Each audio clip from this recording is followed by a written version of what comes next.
장로교회 목사인 토마스 머피에게 목회 신학을 배우기 위해 오신 여러분을 환영합니다. 오늘은 패스토럴 세올로지의 2장, 목회 직무에 필요한 경건함을 살펴보도록 하겠습니다. 19세기 목회자죠, 토마스 머피. 그의 고전적인 지혜를 통해서 오늘날 목회자에게 왜 평범함을 넘어서는 그런 깊은 경건함이 절대적으로 필요한지, 그리고 또 그 경건함을 어떻게 가꿀 수 있는지 함께 좀 깊이 탐구해 보겠습니다. 여러분이 지금 목회 현장에 계시든 아니면 신학을 공부하고 계시든 혹은 그냥 영적 성장에 관심 있는 분이시든 오늘 이야기가 여러분께 중요한 통찰을 줄 것이라고 믿습니다. 시작해 볼까요? 네, 좋습니다. 머피에게 이 경건함이라는 건요, 단순한 개인 신앙 차원의 문제가 아니었어요. 사역의 성공과 실패를 가르는 핵심 동력, 그리고 그 자체가 사역의 본질과 아주 깊이 연결되어 있다고 봤죠. 오늘 우리는 머피가 왜 그렇게 생각했는지 그 근거들을 하나하나 좀 짚어보면서 그 의미를 같이 생각해보는 시간을 갖겠습니다. 좋습니다. 머피는 첫 번째 원리로 탁월한 경건함이 목회 사역에 없어서는 안 된다.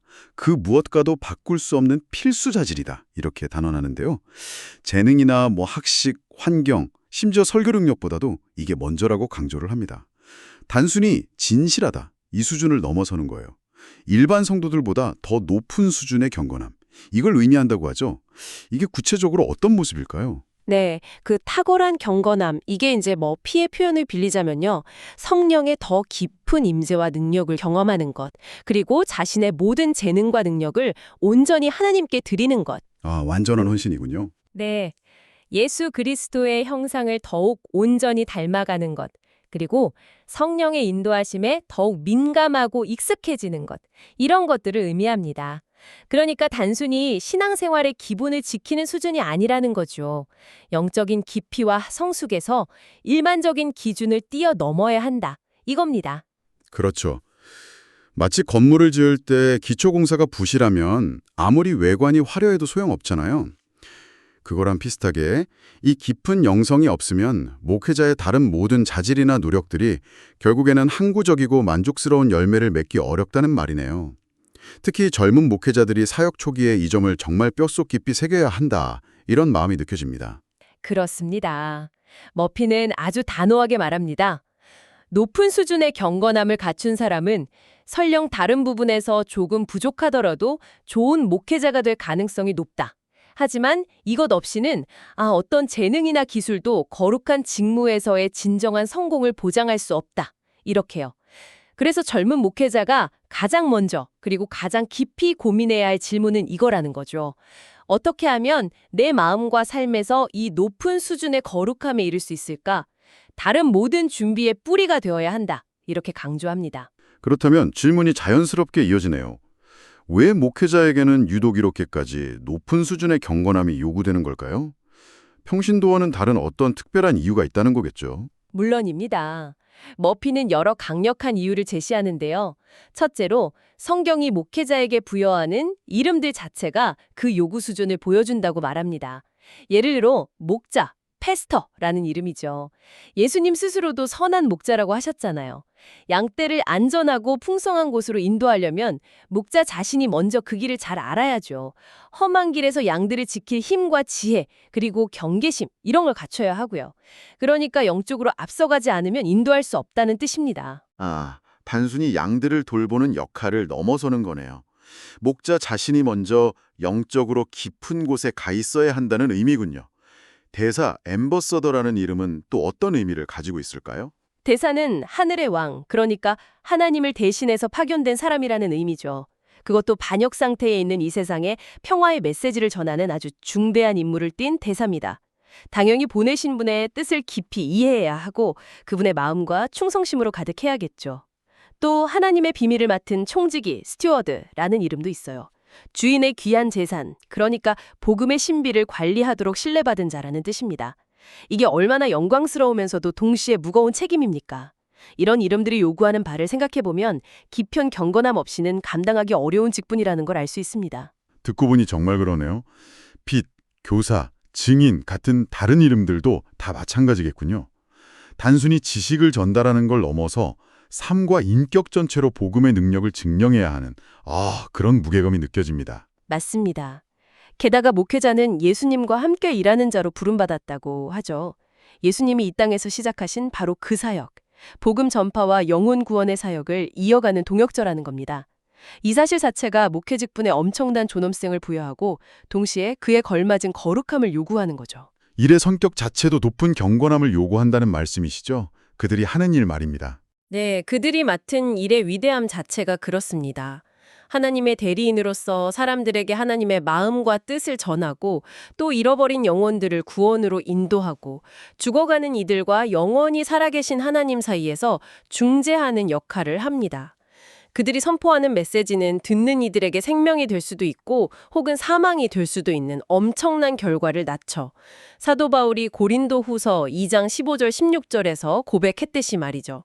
어떤 이에게는 생명에 이르는 향기지만 다른 이에게는 사망에 이르는 냄새가 될 수 있다. 이 엄중함 앞에서 누가 감히 두려워하지 않을 수 있겠습니까? 깊은 경건함으로 자신을 무장하지 않고는 정말 감히 설 수 없는 자리입니다. 듣기만 해도 어깨가 무거워지는데요. 또한 머피는 영혼 구원과 교회의 번영이 목회자의 경건함 수준과 직결된다고 말합니다. 바나바의 예를 들면서요. 네, 사도행전 11장 24절을 보면 바나바가 착한 사람이요 성령과 믿음이 충만한 사람이라 이에 큰 무리가 죽게 더하여지더라. 이렇게 기록되어 있습니다. 그의 경건함이 직접적인 부흥의 통로가 되었다는 거죠. 일반적으로 교회의 영적 수준은 목회자의 영적 수준을 넘어서기 어렵다. 이렇게 머피는 지적합니다.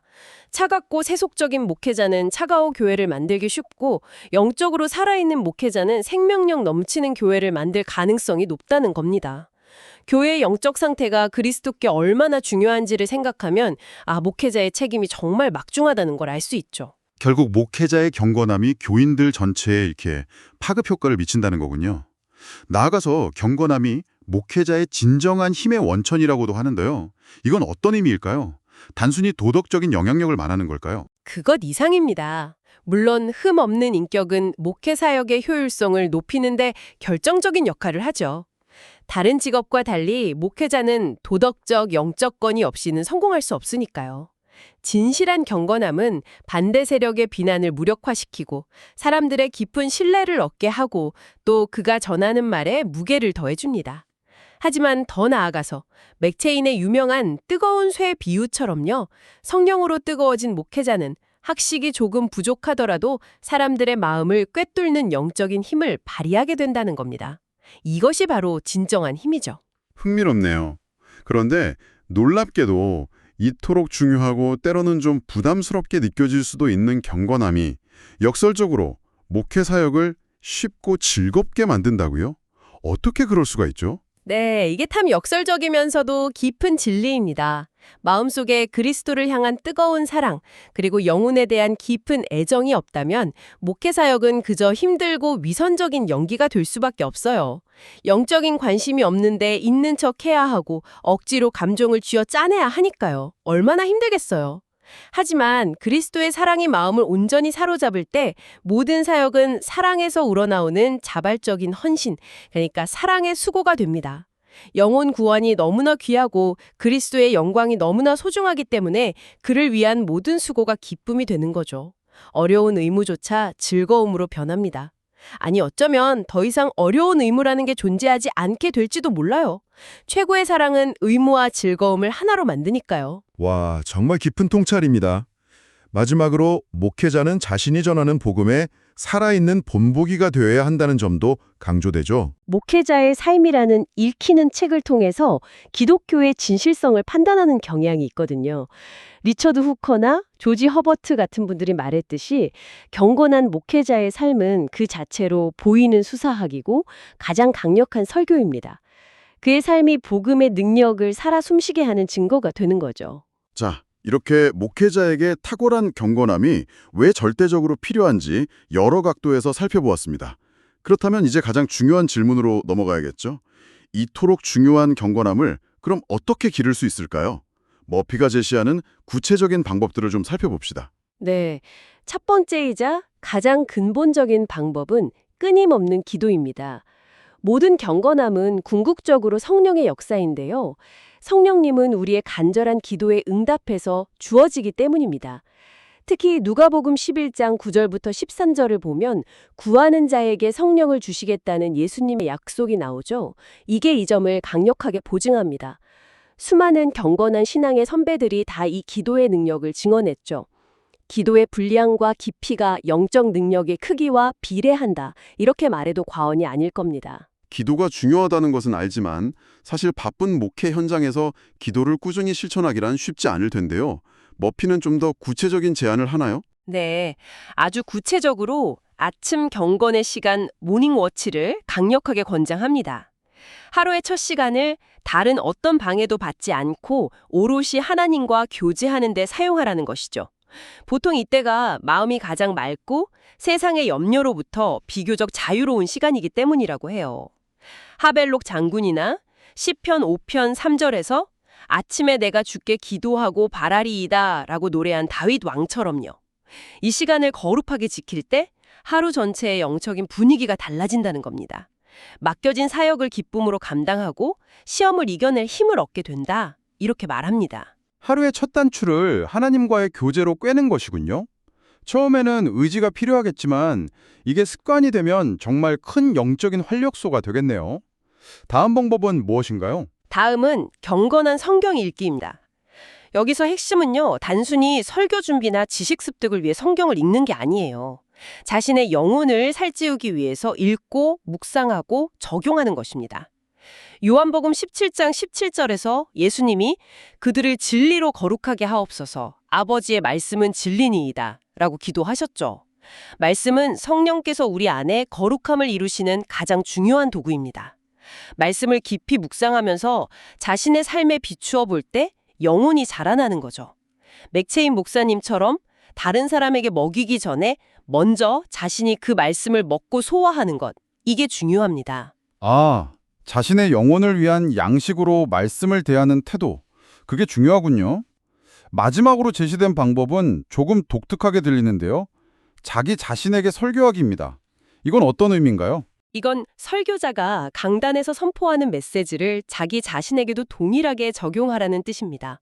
로마서 2장 21절에 그러면 다른 사람을 가르치는 네가 네 자신은 가르치지 않으냐 하냐, 이런 날카로운 질문 있죠. 이걸 항상 마음에 새기라는 겁니다. 설교를 준비할 때 이 말씀이 지금 나에게는 어떻게 적용되는가, 나의 어떤 부족함을 드러내는가, 이걸 먼저 고민하는 거죠. 자신의 경험과 씨름 속에서 나온 설교, 또 자신의 영적 필요를 채우기 위해 준비된 설교는요, 자연스럽게 진정성과 지피를 갖게 되고 비슷한 영적 필요를 가진 청중에게도 아주 강력하게 다가갈 수 있습니다. 형식적인 설교가 아니라 살아있는 말씀의 능력을 경험하게 되는 거죠. 결국 설교자와 청중을 분리하지 않는 거네요. 자신 역시 하나님의 말씀 앞에서는 한 명의 연약한 존재임을 인정하고 말씀을 받는 태도, 그걸 말하는 거군요. 이 경건함을 기르는 세 가지 방법, 끊임없는 기도, 영혼을 위한 말씀 읽기, 그리고 자신에게 설교하기, 이게 서로 긴밀하게 연결되어 있는 것 같습니다. 맞습니다.